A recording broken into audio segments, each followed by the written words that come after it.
Hi, my name is Nate the Biased User, and right now I'm going to be reviewing the new The Comet is Coming album, Hyperdimensional Expansion Beam. An album that not at all hesitated to blow me away right on the first track, Code, where along with its catchy and danceable bad boy bass, and always having something to say horn, we get background group humming that has a cave or temple-like production that makes this whole thing feel like a ritual, especially when the horn loses it on the rising section of a build-up for the drums and bass. This track was a bop to start off the album, and I'm happy there was so much more good stuff ahead of it. Technicolor was a psychedelic experience with horns giving out a bassy feel.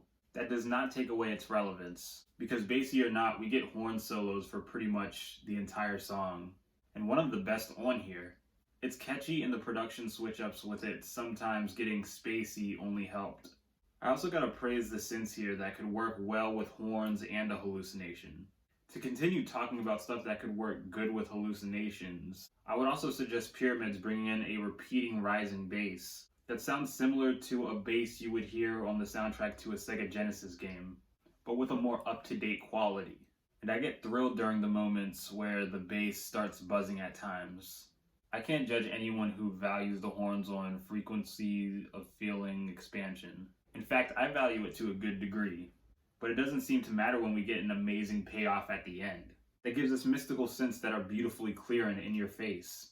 Angel of Darkness gave out a chaotic start that went from being something I had a hard time wrapping my head around to a thrill that transitioned into something that was easy to listen to, and still a thrill due to its mean bass repetition and intense high-pitched horn that goes off.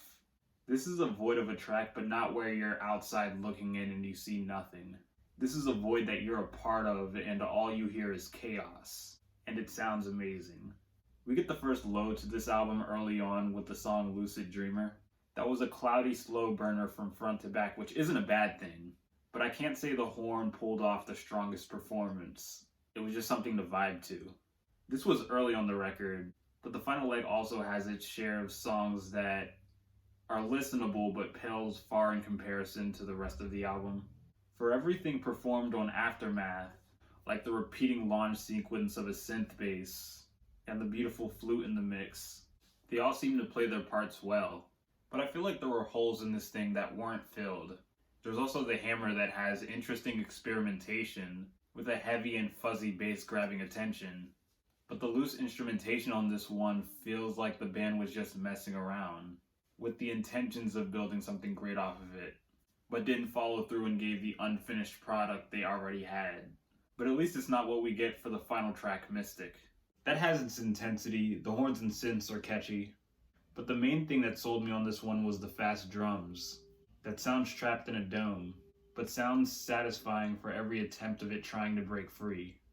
Just a track with some unique-ass drum play.